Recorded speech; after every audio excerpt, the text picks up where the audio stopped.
ئەو کاتتان باش بینەرانی خۆشەویستی تلویزیۆنی کۆمەڵە دڵخۆشحاڵم بۆ جارێکی ترام لە خزمەتتانە بۆ پێشکەشکردنی بەرنامێکی تری دیالۆگ. ئازیزان، دەستەی ڕاوێژ ماوەی چەند ساڵە لە کلاب هاوس ژوورێکیان هەیە، ئەو ژوورەیان داناوە و هەوڵیان داوە بە شەکل لە هەڵسوڕاوان و لە ئەوانەی وە صاحب نەزرن داوەتیان کردووە بۆ ژوورەکەیان و لەوێ چاوپێکەوتنیان بووە لەسەر کارکردی ژووری ڕاوێژ. ئەو ژوورە خەریکی چییە، ئەندامانی چەندێک کاریان کردووە، ئامانجی چییە، بۆچی خەریکی ئەو کارن. ئێمە داوامان کردووە لە دوودانە لە بەڕێزان کە لە بەشی بەڕێوەبەری ژووری ڕاوێژن کە زیاتر زانیاریمان پێدەن. بەڕێزان کاک ڕەحمانی وەڵامی و هاوڕێ ڕۆیا مەحموودی، بەخێر بێن بۆ بەرنامەیە. دۆست پرسیارەکەم لە هاوڕێ ڕۆیاوە دەست پێ بکەم. هاوڕێ ڕۆیا، پێم خۆشە پێناسەیەکی کورت سەبارەت بە ژووری ڕاوێژ بە بینەرانمان بدەیت، بزانین کە ئەو ژوورە بۆچی دروست کراوە و لەکەیەوە دروست کراوە و تاریخەکەی ماوەکەی کە خەریکە کارەکە چەندێکە جا دوای دینە سەر پرسیارەکە. زۆر سپاس. سڵام هەیە لە خەمەت خۆتان و هاوکارەکان و هەروە بینەر و بیسەری ئەم بەرنامە، هەروە کە باس لە سوال بۆ جوابدان لە سوالەکەتان. فرەتر لە 2 ساڵە تاکی ڕاوێژ لە کلاب هاوسا باز بووگە، دوایەوە جەمعان لە ئەوڵۆگە من باس لە ئەوڵۆ من تێکیانە نەوگە من تقریبان 6 مانگێکە هاتمە هاوکاری ئەو ڕەفیقانمە. جەماعەتی لەو ڕەفیقانە زووتر لە من دەستیان بەو کارە کردگە و هەدەف لە کلاب هاوس یا تاکی ڕاوێژ ئەوە بووگە کە ئەو ئەفرادە چەپ و کۆمونیستە کە بە هەر حاڵەختە لە تەک حزبێکان نەماون، بەڵام بنیامگەلێکی ئازادی خان، بنیامگەلێکی یاسین و کارەکەن وەمانە بتوانێت جێگەیەک بێ بۆ ئەو ڕەفیقانە، بۆ کەسانە کە قسە باسی خۆیان کە مباحثاتی خۆیان کە نەزەراتی خۆیان بدەن و هەروەها بۆ ئەحزابی چەپ و کۆمونیست کە پەخش و بەڵاون نۆختە بارحاڵ بێتە ئوتاقێک کە ئازادانە، هەر حزبێک و هەرێنێک دانیشی قسەکان خۆیت ڕوو بە مەردم و بە هەرحاڵ قسەکان خۆیان باسکەن باشکراوە بدمن کە مۆزوعێ بێ کە بە هەرحاڵ ئەمە ڕەبتی کێس بە حزبێک یا بە حزبێک کۆمیە. ئەو دریا باز بووگە بۆ تواوی ئەحزابی چەپ و کۆمونیست لە ئێرانە و لە کوردستانە. هەروەها وتم من بە حاڵەختە 6 مانگی ئەخیر 6 مانگێکە کە هەم کمیتێ ڕاوێژە کارەکەم تێکیانە، بەڵام بە لە من ڕەفیقگەلێ 2 ساڵەمە بەرتە شوعیان پێکردگە وەک ئەم وتاقیانە باس کردگە بۆ ئەنگیزە کە بتوانن جەماوەرێ بێ لە بینی ئینسانگەل چەپ و کۆمونیست و ئەحزابی چەپ و کۆمونیستە. تاو جێگە من ئاگادارم. بەڵێ کاک ڕەحمان، بەو جۆرەوە هەورە ڕۆیا باسی کرد، ئێوە زیاتر ئەحزاب و کەسایەتی های چەپ و کۆمونیستینەکەن، ئایا سەر بەلایەنێکی تایبەتن یاکو ئەوە ئێوە سەر بەخۆن و باشە بۆ چەپ و کۆمونیست ئایا ناکرێ مەسەرەن کەسانی تر لەو ژووری ڕاوێژە بێت و بەشدار بێ چەپ و کۆمونیست نەبێت؟ کاک مەحموود، سڵاو بۆ خۆتەوە بۆ هەوڕێیانی کۆمەڵە تێوێ کە ئەم بەرنامەتان ساز کردووە لەگەڵ ئێمە. زۆر سپاسی خۆت و ڕێزانەکەم. لێرۆ سڵاو ڕێزم هەیە بۆ هەمووی و ئازیزانە کە بینەری ئەم بەرنامەن. دیارە هاوڕێ ڕۆیا ئیشارەی پێکرد، من پێم خۆتە پێش لە جوابی پرسیارەکانی جونا بەمە و چمۆ سەر مێژینێکی کەمێ دوور و درێژتر لە خودی ڕاوێژ. ڕاوێژ بەرهەمی کۆمەڵێک لە جیاوازی و بۆچوون بووە لە ناو ڕێکخراوەکانە کە بەشی هەرە زۆریان ئەگەڕێتەوە سەر کۆمەڵ حزبی کۆمونیست. ئەم ڕێکخراوانە کە کۆمەڵێک ئینشعاب و جیایان تیاکراوە، ئێمە ئەم جەمعەکە کاکوون بۆەوە کە دەوری یەکۆبینۆ پێمان وا بوو کە دوای ئەم هەموو جیاوازی و هەموو جیایە لە ناو ئەحزاب و جەریاناتی ڕەوتی چەپ لە جامعەی کوردستانە پێویستیمان بە میدیایەک بە شوێنێکی ئازاد هەیە کە دوو لە بیرروباوەڕی حزبیوانە کاروباری خۆی برێتە پێش. ئەو کەسانە کە لە دەوریم کارە کۆبوونەوە 5-6 کەس بوون لە ئەوەڵەوە کە مێژوەکەی گەڕێتەوە بۆ تقریباً 5 ساڵ پێش لێستا بەڵام ئەوە کە خودی ڕاوێژ دەست بەکار بوو ئێمە ئەساسەن لەسەرەوە باوەڕە بووین کە ڕاوێژە بێ شوێنێک بێ بۆ ڕاوێژ و قسەڵاس بۆ بۆچوونی جیاواز و بەتایبەت بۆ کەسانە کە خۆیان لەبەرەی چەک و سوسیالیستی جامعەی کوردستانە ناسی بۆ کە بتوانن لەوێدا بۆچوون و نەزەراتی خۆیان ڕاشکاوانە بێ ئەوە کە نیگەرانی هیچ بۆچوونێکی حزبی و مەسایلێکی حزبی و ئەساسنامەی بن لەوێ باسکەن ئەساسی دروستبوونی ڕاوێژە گەڕێتەوە بۆم بۆچوونە ماوەی ئەم چەند ساڵەشە کە ئێمە کارمان کردووە دوای پرسیارەکەی جەنابەت ئێمە ڕاستەکەی فقط بە کەسانە نەوەساوین کە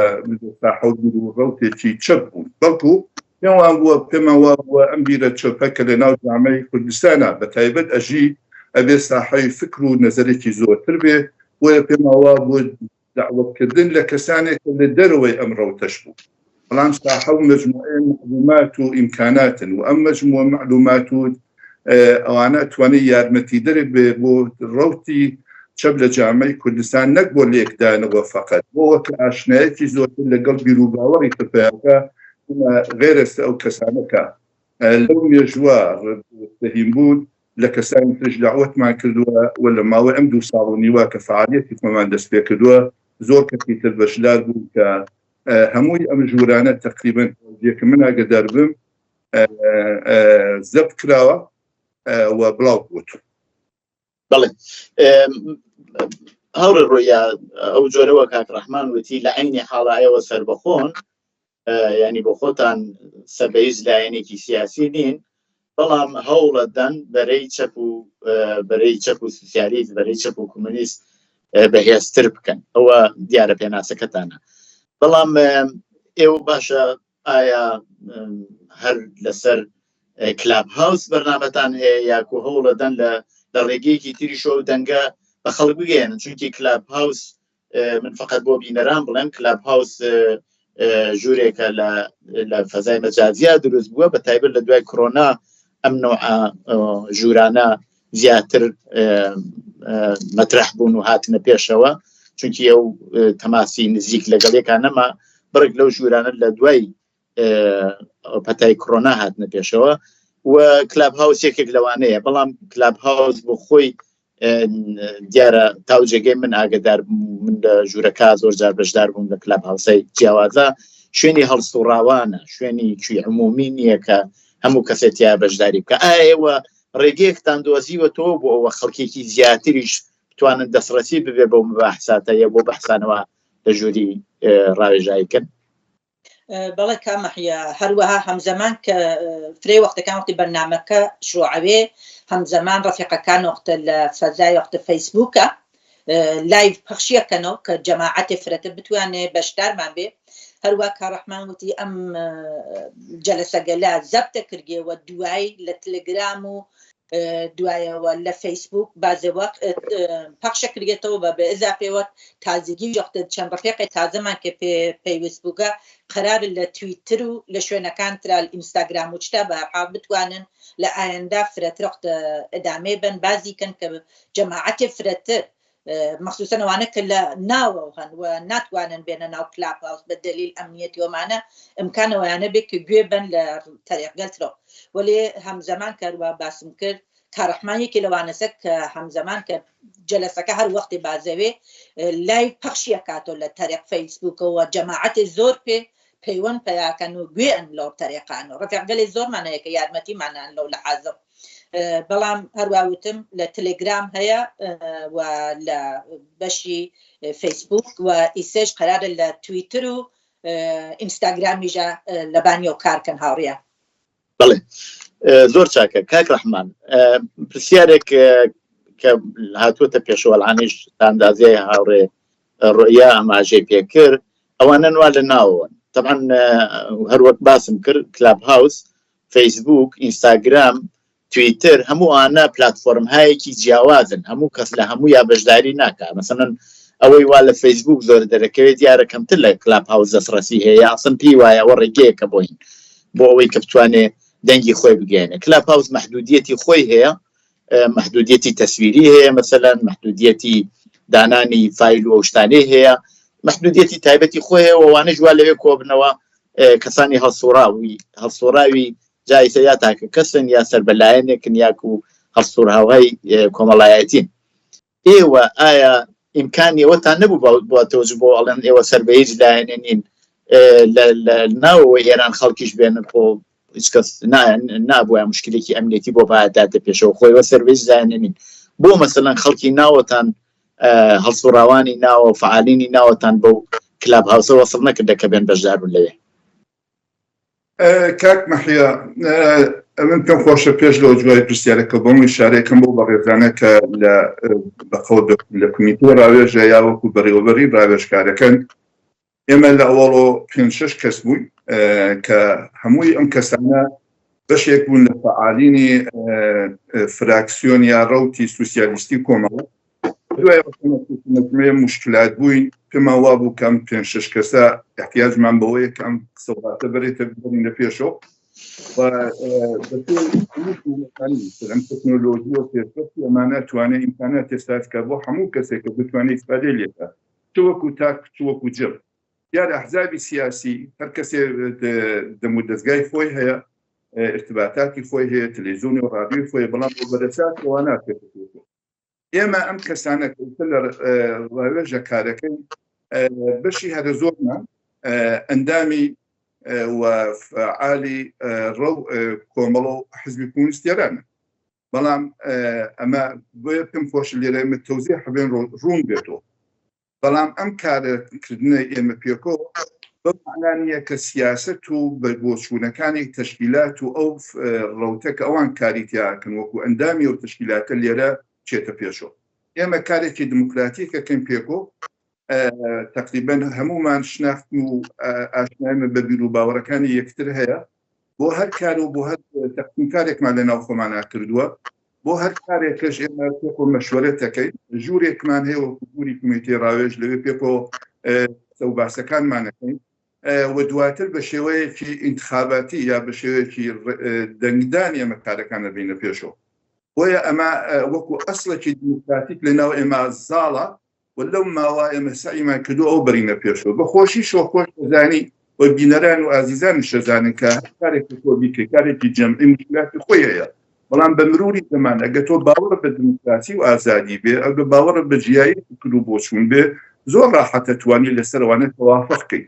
بۆیە ئەو شتانە کە ئێمە هەڵمان بشاردووە ڕوو بە کوردستان و ڕوو بە کۆمەلگای کوردستانە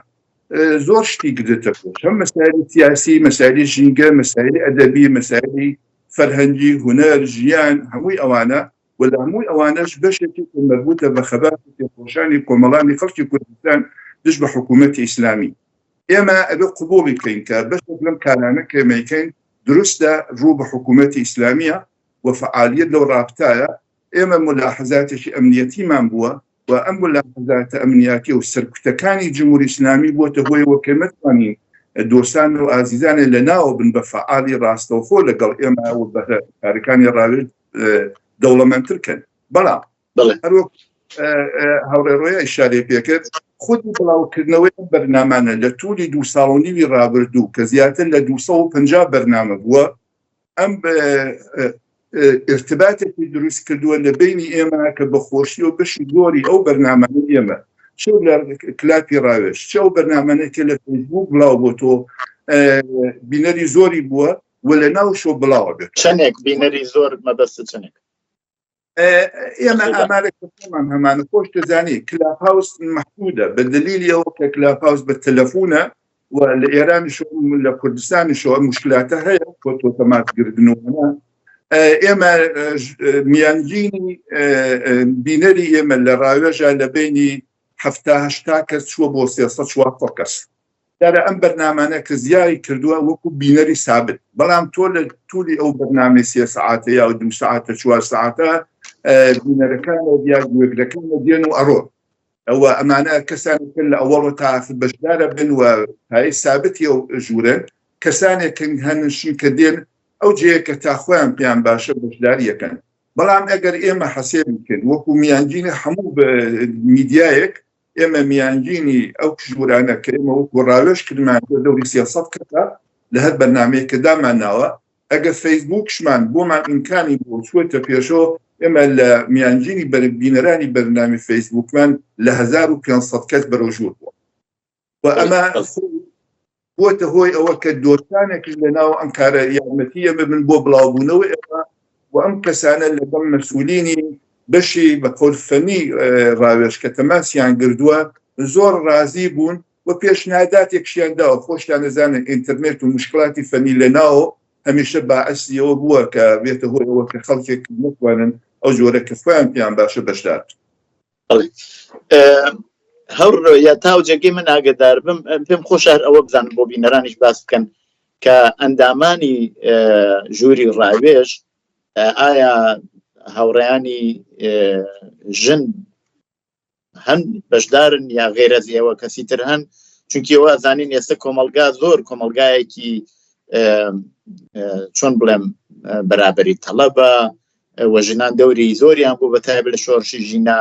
ئایا ئێوە توانیتان ئەو ئینتزارەی بینەران پڕ بکەنەوە بە بەشداری زیاتری ژنان لەناو ئەو کومیتێ ڕاوێژە لەناو دەستەی بەڕێوەبەرە لە کومیتێ ڕاوێژە ئێمە 3 کەسین ژن وەک ئەلعانەکە بە یەکەوە کارەکەین یانە 3 دانە ژنین منم هاوڕێکانیە و هەروە هاوڕێشنەوە من و کانی فعلا ئەم چەند مدەتە فعالتر بووگین یانە فرەتر لەناو بەرنامەکانە بووگین هاوڕێشنەوە بە دەلیل ئەوە هەم دەرسە خوێن و هەم مناڵێک کۆلەی هەست ماوەی کە نەبووگەوەی لا کەسێ بووگە کە لەو ڕەفیقە لە من و شروعی کردگە و کاری کردگە بەڵام ئومیدوارم کە لە ئایندە ژنانێکی فرەتر تەکمانە تەماس بگرن و بتوانن خۆتە زانی لە دەرەوەی وڵات هەم کار شخصی ئینسانێکە هەمەشەیە کاریژەوەکە بەرحاڵ وەختە هەروە کە ڕەحمان وتی ئێمە 2 ڕۆژ لە هەفتایە بەرنامەمانە 2 ڕۆژەکەیش هەر دەحفە دروستە 2 سەعاتە بەڵام بعضی وەخت تا 3 سەعات و 4 سەعاتیش هینەوە ئەگەر کابرا کار و شتی بێ شاید ئەمکان ئەوەیە نەبێ وەلێ ئومیدوارم کە ڕەفیقگەلێ ژنمان بێ کە بتوانن کە هاوکار و هاوکاریمان کەن و بتوان تەماس بگرن و تەکمان نابن و فرەتر بینەوە وێلا واقعا وەخت من وازام کومیتێ ڕاوێژ وەختی تەکنا تەماسیان کرد زۆر بەدەستساڵاوەیە داوایان کرد و حەزیان کرد حتا لە من سوعالیان کرد ئایا کەسێ فرەترە ناسم من تەک 2 نەفەر قسەم کرد متاسفانە بە دلیل کەم بود وەخت و ئەوە کە مشکل کاری و ئەوانیانە بوو نەیانتوانی وەختەین بن متاسفانە وێلا ئومیدوارم لە ئایندە توانین ئەو بەشە پڕۆکەینەوە لێ ئەلعانە فعلا لە حاڵ حازرە بە جواب و سوعالەکەیەوە ئێمە فعلا 3 کەسین باسی کات کرا کاک ڕەحمان کە ئێوە 2 ڕۆژ لە هەفتە و بڕیاری 2 سەعاتە جاری وایە بە 3 سەعاتایە پێتانوانیە زۆر جارە ولدەی من ئاگدار بم زۆرتر ڕۆژانی یەکشەمبەیە و لە وڵاتانی ئەوروپایی حتا لە ناوە ئێرانیش ڕۆژی کاریە ڕۆژی دواییەکەی ئایا پێتانوانیە ئەو کاتە کاتێکی مناسب نییە و ئێوە بە نەوەیەکە بێت تەنزیمیکەن یعنی ئەو کەسەی وا دێت و وەکو بڕێوە وەکو پێشکەشکەری بەرنامەکە یا مەوزوعەکە بەشداریەکە 1 سەعات کاتی پێدەن بەڵام فاصلەی ئەو 1-2 ساعتەی هەزگار زۆرە بێ پێتانوانیەوە لەسەر وەزعیەتی خەڵک و ئەوەی کە لە ژووری کیاوادا بنیشە تاسیر دانێت بۆ ئەوەی بتوانین کات دەتانوانیە کاتەکەی توانن بەنەوەیەکی جێبەجێ بکەن کە کاتەکەی کەمتر بکەنەوە بەناو بەڵام بکرێ قسەکانی شاکتر بکات زۆر سپاس کاک مەحیا من پێم وایە هەموو شتێکرێ بەڵام ئەبێ تۆ بەرەساسی واقعیەت سەیریکەی ئەم کارەکە ئێمە یەکەم کارێکی داوەتەڵەبانەیە هیچ ئەرکی حزبی و تەشکیلاتی لەسەر ئێمە نییە ئێمە بەپێی بۆچوونی خۆمان بەپێی ئەو لێکدانەوە لە کۆمەلگا هەمانە بەپێی ئەو شرایەتە کە هاتێتە پێشۆ لە ناو ئەحزابی سیاسیە بەپێی ئەو مشکلاتە کە بۆ ڕەوکی چەپ لە جامعەی کوردستانە هاتێتە پێشۆ پێماوە بۆ قەراغی هەموو ئەم حزبانە کە فعالیەتی خۆیانەکەن کارێکی داوەتەڵەبانەی کۆمەڵێک کەس کە خۆیان بەڕێوەبەری فەنی و مەسئولیەتی دروست دەعوەتکردنەکەیان لەسەرشانە بەڵام بە یارمەتی کەسانێکی تر کە تیعدادیان زۆر لە ئێمە زۆردا ئێمە ئەو کەسانە کە ڕاستێکی ڕاستەوخۆیان لەگەڵ ئێمە هەیە زیاتر لە 100 کەسە ژوورێکی تر لە پنای ژووری کومیتێ ڕاوێژە یەکەم کەسانە بەشی هەرە زۆریانم ئازیزانە پای سابتی ئەم ژوورانە ئێمن دیارە ئەوانش ئەو قسەی کە جناب تێکەی زۆر دروستە واقعیە ئەمە ئەگەر تەلەڤیزیۆنێک بیت و کارێکی حزبی بێ کارێکی ڕوتینە بێ مەسئولیەتی حقوق و خەرج و ڕۆژانەی خۆ لەسەر شانی خۆ نەبێت 100% زۆر باش دەتوانێت بیبێتە پێشەوە. ئێمە هەمومان تقریبا تاوجیە کە من ئەم ڕفێخانان ناسم ئەم 9 کەسە کەیسە من 10 کەسە پێکۆکارەکەین هەمومان کارەکەین مەسئولی بەڕێوەبردنی ژیانی ڕۆژانەی خۆمانی هەمووشمان تقریبا تاوجێ بزانین کاری نیروی کاری خۆمانە بێ هەڵچین بەهێنێکی دوای کارمانەوە و بۆیە ئێمە شوێنێک کە توانین ڕووی تێ بکەین ڕۆژانی جومعە و یەکشەمەیە پێمان وا بوو کە جومعە و یەکشەمە مناسبە جومعە بەتایبەت بوو بە ئێران و ڕۆژی یەکشەمانە بوو بۆ دەرۆ بۆیە دروستە قسەکەوتەوە ملاحظات و تێبینی بووە لەم ڕابطە بەڵام ڕاستەکەمە زۆر هەوڵمان داوە کە بتوانین گونجاوتر بیبێنە پێشەوە بەڵام خودی چوارچێوەی بەحسەکان و بەشداری بەڕێزان و دیارەکان و ئەوانە بێتە هۆیەوە کە وەختی وایە کاتەکە بڕواتە پێشەوە بەتایبەت ئەو بەشەی کە مربوطە گێڕانەوەی بیرەوەری یا چوونە ناو خودی جوڵانەوەی خەڵکی کوردستان ئەم ڕەوتە وەکو ڕەوتی کۆمەڵە وەکو ڕەوتێکی چەپ لە ناو جامعەی کوردستانە چی کردووە چی نەکردووە هەمووی ئەمانە توانێت فەزایەکی وەختێکی زۆرتر بەرێ بەڵام هەوڵی خۆمانەین بۆ بەڕاستی زۆر جار تەسمیمان کردووەکەوا بڕواتە پێشەوە بەڵام بەداخەوە بە دلیلی وەزعیەتێکی واقعی کە هەیە و بینەران و بیسەرانی ئێمە کە جزئی باشترین کەسەکانن و زۆر جار گوێگری ئێمە بوون و لە وەختی خۆیان گردێتەوە بۆەوە کە لە بەرنامەکان ئێمە بەشدار بن ئێمە مەجبوری لەگەڵ ئەوە تەوەجەکەین بەوە بەڵام ئەو جەناب کامڵە دروستە لە باری بڵێ پرسیارێکی تر ئەوەیە کە ئایا ئێوە هەر لەو چوارچێوەی کلاپاوسا ئەمێننەوە یاکو ئەم کومیتەی ڕاوێژە کە تعدادتان ئەوەندە هەیە کە ئایا بیرێکی ترتان هەیە بە شێوەیەکی تریش کار بکەن ڕێگەیەکی تر ببینەوە مەسەلەن سایتێکتان ببێت یاکو مەسەلەن ڕێگەیەک ببێ بەوەتان دەنگتان بگەێنن یاکو هەر ئیکتفاکەن بەوەی کە لە ژووری ڕاوێژ و لە تاریخی کلاپاوسەوە کار بکەن هەوڕێ ڕۆیان ئەو پرسیارە ڕۆڵەوەیە تاو جێگە کە ئاخرین جەلسەی کە ئێمە کومیتە ڕاوێژ بە یەکەوە بوومان و لەسەری قسەمان کرد کە بۆ ئایەندە چی بکەین ومانە لەو باوەڕی فعلا هەر لەم نابن کە ئەدامە بین بە ژووری ڕاوێژ و کەیفیەتی کارەکانمان بانتر بووین چەند ڕەفیقێکمان پێی ئیزافە بوو کە هاوکاریمانەکەن و هەمزەمان بە هەرحاڵ جەلسەکان بۆ نوع بووینە بەرەو چاوێ لە ئایەندە ڕاستۆگەرەکە من دقیق زۆرتر نازانم بەڵام بەستیگێت بە شەرایەت و بە وەعزیەت ڕەفیقەکان چۆن بتوانن لەبار تکنیکیەوە بەرحاڵ شتێکی ئاسان نیەشی کەس بزانێت لێوەمانە ئێمەش من بە شخصی خۆم مەسەڵەن لە بەشی تکنیک و شتا هیچ نازانم مەسەڵەن فشارێکی بە نوعی بتوانین تەقسیم کارێکی کە ڕفیقەکان بتوان هاوکاریکەن و بەرحاڵەگە سایتێتر دانی یاچ نیرود بێ کارکەی بەرنامەت بێ بۆی من تا جەلسەی ئاخر کە بە یەکەوە بوومان فعلەن لەسەری ڕاوێژ بۆ کەیفیەت و ڕەفیقگەلێک کە داوەتیان کەسانگەلێک کە داوەتیەکەین چه مۆزووگەلێ لە بەرنامەکمانە بیگۆنجینین وەمانە لەسەر ئەوانە قسەمان کرد لەسەر مەسئلەی ترەوە کە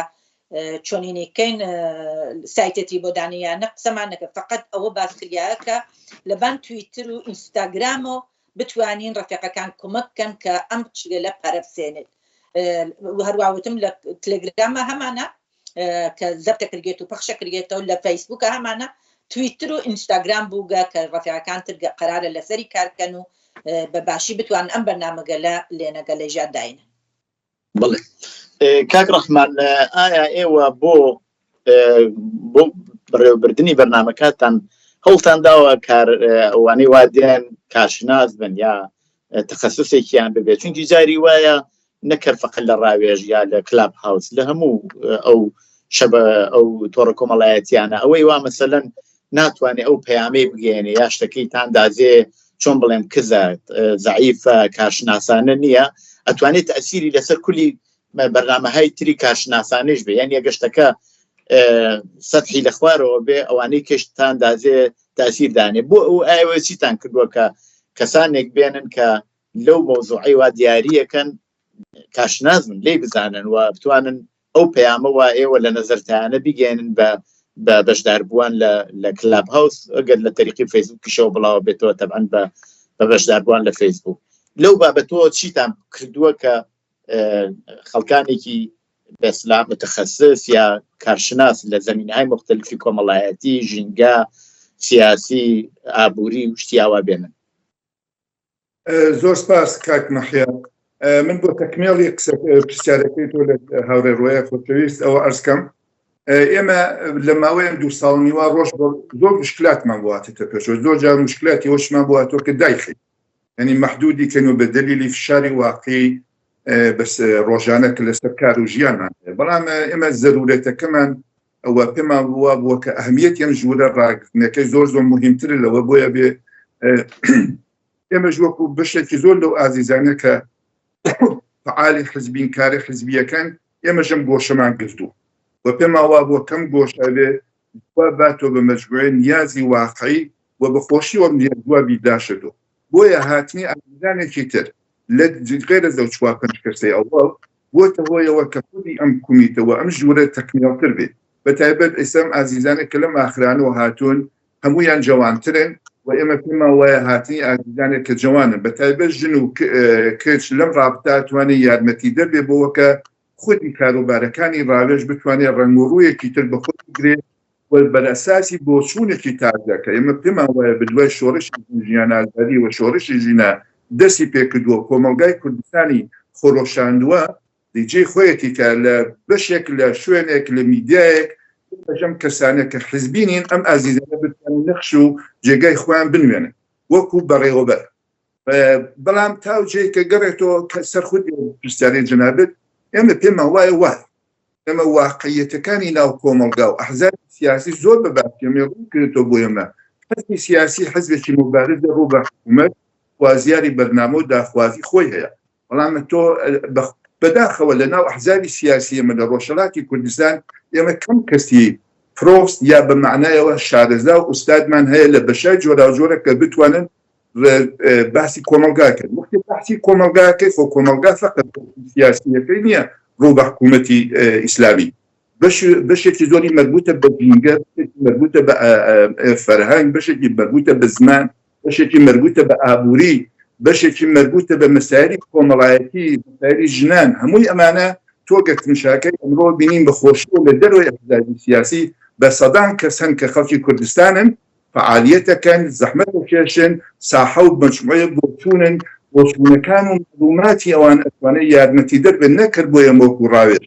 وەکو بۆ ئەحزابی سیاسیش و 100% ئەو کەسانە کە لەناو کۆمەلگا و گوێگیری ئەمانن زۆر پیان باشتر کەسێک کە شارەزای مەسایلی ئابووری هەیە و توانێت تەحلیلێکی دەقیقتر بکە یا ئەو ئەزیزەی کە مامۆستای زمانە مەسەلەن لە وڵاتێکی تر و ئەم کەسێک کە بەحثی زمانەکە هەموو بەشەکانی لە یەکاتۆ 100% تەئسیری ڕاستەوخۆی هەیە و ئێمە لەم ڕابطە کارمان کردووە بەخۆشی و ئێمە لەگەڵ رادیۆ دیالۆگام هاوکاریەمان بوو دۆستان و ئازیزانێک لە کاناڵ ئێوان و هاتن و ئەمە بووە هۆیەوە کە معلوماتێکی زۆرتر ارتباتێکی زۆرترمان بێ بوونی ئەم کەسانە یارمەتی دەبووە و لە ئێمە لە داهاتووشە هەر لە بوونی و ئازیزانە ئیسفاداکەین و سعیەکەین فەقەت لە چوارچێوەی کلاپاوسدا نەمێنێتەوە بەتایبەت دنیا و ئازیزانە ڕوو بە کۆمەڵگای کوردستان بڵاو بێتەوە کە 100% خۆش دەزانی و بەڕێزانی ئێوە شەزانن وەکو کۆمەڵە تێوەیە کازانن زۆر تەسیر و تەسیری مثبت و ڕاستەخۆی هەیە. دوایین پرسیار مەڵبەتە توان هەردووکتان جوابی پێ بدەنەوە ئەوی شەوەیە کە زۆر جار گلەیی کراوە کە بەحسەکانتان بە ڕۆژ نییە مەسەلەن واقعیەی ڕووداوێکی زۆر گرنگ ڕووەدا لە کۆمەلگاوە بڵێن لە سووریا لە ڕۆژاوا یا شتیاوا بووە کەچی ژووری ڕاوێژ کەسێکی بان کردووە لەسەر مەوزوعێکی تر کە مەوزوعی ڕۆژ نەبووە یا ئەو گرنگیەوە هەموو تۆڕە کۆمەڵایەتەکانی تر و هەموو ناوەندەکانی تی گرنگی پێدەن ئێوە لەسەر شتێکی تر قساکن ئایا چەنە پێتان وایە ئەوە واقعیە ئەو گلەیەوە کرێوە ئایا بۆ ئەوە ئەبێت چی بکەن کە ئێوە بە ڕۆژ بن لەگەڵ مەسایلی ڕۆژە بتوان بەرنامەکان تادابن و بتوانن تەئسیرتان ببێت لەسەر وەزعیەتە لەو گۆشەوە ئێوە بۆ خۆتان دیاریتان کردووە چەنێ لەو بابەتەوە ئیمکان پەزیرە هەوڕێ ڕۆیا کاک ڕەحمانی شتوانێت تەکمیلی بکات. والله کاک مەحیا کامۆ قسەکەتان دروستە گە ڕەفیقەکانیش انتقادکەن بازم دروستە بەڵام بۆ ئاگاداری هەم ئێوە هەم بۆ باقی بینەندەیان کە ئەم بەرنامە بین با بزانن ئەکسەری بەرنامەکانی ڕاوێژ وەختی شروعەوێت وتمان جمعە و یەکشەمەس و ڕەفیقەکان سەیەکەن زووتر مەسەڵەن نۆگە بگرن یا کەسێک دعوەتکەن بۆ بەرنامەکان کە تو وەختەوە بەرنامەگەلە لە زووە و داوات کردگە لە کەسێ بێ بەحسێکە یا نەزەراتێ بە یا مەوزوعێکی بێ لە سەری قسەکە ئەو ڕۆژانە بەسراوە ئەتوانە ئەمڕۆ مەسەڵەن اتفاقی کەفێ لە کوردستانە مەسەڵەن هەر ئەمڕۆ ناتوانی هەرم شەو کە تۆ بەرنامەکە اختصاص بێ بۆ بەرنام بە دەلیل ئەوە مەسەڵەن تۆ ڕەفیقێک و دعوەت کردگە زووتر بەرنامە گوزاریت کردگە کە ئەم ڕەفیقە دعوەتە لەسەری ئەم مەوزوعە قسە بکە ئەگەر ئیمکان ئەوە چەند وەخت جارێ ئەو بەرنامەتان ڕژاندووە مانگێ جارێکە دوو هەفتە جارێکە هەفتەیە جارێکە هەفتەیە جارە شاید توانێت جواب بوو بێ بەڵام مانگێ جارێت تەبعەن ناتوانێت ئەکسەر وەختەکان کافەڕۆ کە مەسئولی ئەوەسە کە زەنگ با لە کەس دعوەت کات وەمانە ئیسە لە هەر ڕابطەیەکا بێت ئەکسەری وەختەکان ئێمە دوو هەفتەی ئایندەمان ئێمە پڕە یعنی هەر لەیسە و زەنگی داگە و وەختی گردگە و ئافیشەکانی ئامادە کریاگە و تواوی ئەو چگەلە کەشە بێت بۆ پەخش و بۆ ئەدامەکەی کردیە ولی بازی وەختیش ئەتوانی مەسەڵەن تۆ ئەگەر مۆزوعێکی ئازاد بێتوەمانە توانی باسی کە یافتە ئەو مۆزوع لا بوویت بێقیتە مەوزوعی ڕۆژ اتفاقات مەسەڵەن لەسەر وەختی اعتصاباتی کوردستان بوو مەسەڵەن ئێمە زووتر بەرنامەمان دانیەوە بەڵام دوایی اختصاصماندا بەوە کە بەحسێکی ئازاد بێت و لەسەر مەسئلە لە اعتصابی کوردستانە چ پێشە ولی بەداخەوە وایە بە دەلیلەوە فقط دوو ڕۆژە زووتریش بەرنامەی بۆنی فرێ وەختەکان متاسفانە ناخوات بەوانە کە قسەی ڕۆژکەی کە شارەزایی فرەتریەت بە نەزەر من ئەتوانێت لەو ڕافتا فرەتر لەو مۆزوعە قسە بکە فەرموو کاک ڕەحمان بەڵام بە کورتی کاتم زۆر نەماوە بەسەر چاو من ئێمە هەروەکو هەورەڕۆیە شارێ پێتر ئەو داواکاری و تێبینی جەناب دروستە زۆرش بەجێ بەڕاستی بەڵام ئێمە بە دەلیلیەوە کە و کەسانە کە میوانی ئێمن هەر بەشی هەرە زۆریان لە دەرەوەی ئەحزابی سیاسین کارەکەن مەجموعە مەسالی تریان هەیە ئێمە بێ زووتر لەگەڵیان تەماس بگرین و بەرەساسی وەقت و شوێنی ئەوان توانین ئەوان جوورەکان تەنزیم بۆیە بەڕاستیەوە بۆی مە مشکلە بەڵام ئەو تێبینی جەناب دروستە ئێمە سعیەکەین لەگە بتوانین بە هاتوو جەماعەتێکی تر ئازیزانێکی تر ئەگەر بتوانین هەر هەفتەیە ئێمە نیو سەعات زووتر مەسەلەن ئەو ڕووداوانە کە لە توول هەفتا ڕووی داوە و لە نظر خۆمانە مهمە و ئازیزانێک بتوانن بەقەول لەسەری قسە بکەن زۆر بەجێ و کارێکی زۆر مهمە بەڵام ئەگە ئیجازە بێ لە ئافرۆ لەسەر بکەم کاک مەحیا فەرموو ئێمە وەکو ڕاوێژ کە دەست بەکار بووین مەجموعەیە تێبینی لەسەر ئێمە بڵاو بووتەوە هەم لە ناو دنیای مەجازیە هەم لە ناو ژوورەکانە و هەم بە شێوەیە جۆرە زۆر بەتابە لە فەیسبوک لە مەجموعە لە کومنتەکانیانە لە خودی ئەو ژوورانە کەمە کردومانە مەجموعەیە قسە و باس بڵاو لە ڕافتەگەوە کە دعوەتکردنی ئێمە لە بەشێک لەم ئازیزانە کاتن لە ژووری ئێمە بەشدار بوون بیرەوەریەکاری خوان گێڕاتەوە یا مەسەلەن ئەزمونونەکانی خۆیان لە ڕافتێک لە فعالیەتی کۆمەڵ و حزبی کومنتی جیایەکان هاتێتە پێشەوە باس کردووە کۆمەڵە تێبینی بڵاو بووتەوە کە گوایە ئێمە مەسەلەن ئەگەر میوانێکمان داوەت کردووە ئەم کەسە باسی چۆتۆ بەناو کۆمەڵە و حزبی کومنتی و مشکلات و جیایی ئەوانە ئێمە نەوەیەک تەماریمان نیشان داوە ڕاتەکەی ئێمە هەر کەسێ وەکو خۆی ماتی خۆەتی چۆن فکرەکاتەوە بخۆی مربووە بەڵام ئەو بەشەی کە ئێمە مربوتە بەڕێوەبرنی ژوورەکان ئەو کەسانەکە لە دڵ میوانی ئێمە بن لا ئێمە ڕێز احترامی تایبەتیان هەیە ئێمە لە هەموو بارێک و جیاواز لەوە چنە فکرەکان و بۆچوونەکانمان جیاواز بێ ئەوان میوانی ژوورەکە ئێمە بەرخوردی ئێمە شێوەی بەرخوردی ئێمە بەرخوردێکی کامڵەن دموکراتیکە ئێمە دفاع لە ماف و ئازادی حەقی بیانەکەین و بەلامانە زۆر مهمە لەم ژوورەی ئێمە ئینسانەکان بتوانە ڕاشکاوانە بۆچوون و نەزەراتی خۆیان لەسەر هەر و حزبەکەتیای بوون یا لەسەر ئەحزابی سیاسی بەڕێز و احترام و باسکەن بۆیە ئێمە مربوط سەر بە هیچ حزب و جەریانێک نین ئەو ئازیزانش کە لە ناو ڕاوێژە کارەکەن هەروەک ئیشارەم پێکرد هەژنۆ کەسیان ئەندام و ێژمەگەی کۆمەڵە بوون حزبی کومونیست بوون لەسەر چاوان و لەسەر سەران بەڵام ئێمە بۆ یەک تاقەجارش لەسەر مەسەلە تووت ئێمە نەبوون کە چونکە بۆچوونی حزبیە ئێمە بێ وا بڕوە پێشەوە بۆیە ئەمە پێم باش بوو لە ئاخرۆ وێ ڕایست لە خۆ بەڕێزان تاکیدێکن کە ڕاوێژ ژوورێکی سەربەخۆیە و لە چوارچەوەی بەهێزکردنی بۆچوونی ڕەوتی چەپ لە جامعەی کوردستانە و بۆ دفاع لە مافی ملەتی کورد و کرێکار و زەحمەتکێش دفاعەکە باسەکە. سپاس. بەڵێ زۆر سپاس بۆ بەشداریتان، هیوادارینەوەی سەرکەوتن لە کارەکانتانە و ئەو شتانەی ژوا و پرسیارانەوە من کردم بەشێکی بەڕاستی ملاحەزاتێک بوو کە هەم خۆم بەشدار بووم هەم پێشم گەیشت بوو کە وەکو پرسیار لێوەی عزیز بکەم. زۆر سپاس بووەوە لەو بەرنامەیەدا بەشدار بووم. زۆر مەمنون. بەڵێ زۆر سپاس. بینەرانی خۆشەویستی تلڤیزیۆنی کۆمەڵە بۆ جۆرهاتینە کۆتایی و جارەی بەرنامەی دیالۆگ تا دیالۆگێکی تر ڕۆژ و شەوێکی خۆشتان بۆ باوات خوازم.